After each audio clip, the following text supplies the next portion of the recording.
nitra asimilasi dari asam amino. Nitra asimilasi ini substratnya dalam bentuk nitrat.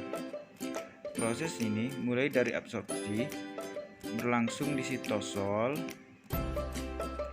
ada juga di kloroplas yang berfungsi untuk mereduksi nitrit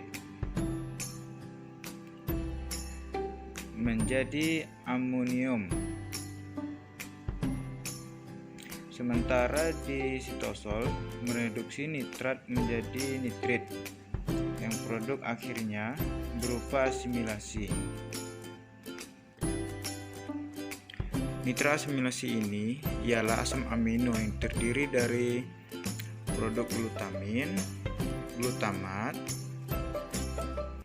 yang merupakan produk utama dari asimilasi nitrat, glisin, dan serin. Ada 4 asam amino yang terbentuk yang diperlukan untuk metabolisme dari proses nitrat asimilasi. Dibentuk dari nitrat asimilasi yang disimpan sebagai protein. Protein simpanan terkandung dalam sel dalam bentuk protein body. Contoh protein simpanan pada tumbuhan yaitu globulin, prolamin, dan S2 protein. Nah, pada proses sintesis protein simpanan melalui ribosom yang terikat dengan retikulum endoplasma kasar akan menjadi sintesis di retikulum endoplasma. Disimpan dalam protein body yang pertama atau yang kedua, yang akan dibentuk dalam protein body. Nah, dari ribosom akan membentuk vesikel yang dilepas sebagai prolamin menjadi protein body. Yang kedua, melewati retikulum endoplasma.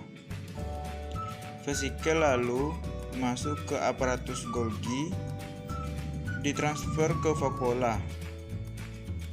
Dari vakuola nanti diglobulin ke protein body, dan ketiga, vesikel langsung ke vakuola ke protein body.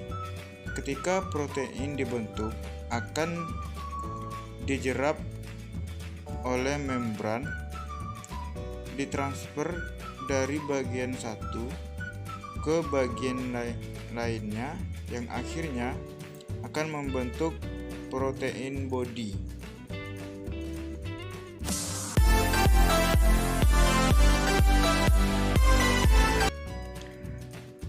Pada tumbuhan, lipid atau lemak disimpan dalam biji dan buah, jarang dalam batang, daun, atau akar.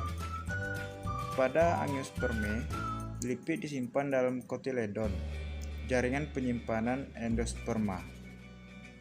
Penyimpanan lipid yaitu untuk benda-benda khusus, benda lipid, stereosom, oleosom.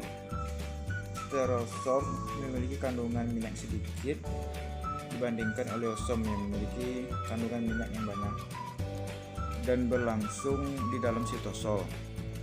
Kemudian oleosom ini berasal dari retikulum endoplasma dan plastid. Proses pertama yaitu pemecahan oleh lipase yang akan menghasilkan asam lemak, lalu masuk ke glucosisong. Glucosisong ini kemudian diubah menjadi asetil koenzim A, lalu masuk ke proses siklus glyoksilat yang akan diubah menjadi subsilat. Glyoksilat digunakan untuk proses glyoksilat. Kemudian subsinat akan masuk ke dalam mitokondria. Nah, di dalam mitokondria, subsinat akan diubah menjadi malat, melalui proses siklus Krebs. Kemudian malat dilepas ke sitosol, lalu kemudian akan diubah menjadi gula atau glukosa melalui proses gluconeogenesis. Pada proses ini, malat akan diubah menjadi oksaloasetat.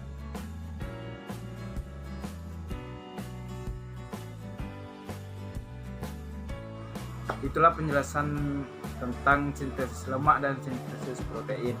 Semoga bermanfaat dan dapat menambah wawasan kita semua. Sekian, terima kasih. Assalamualaikum warahmatullahi wabarakatuh.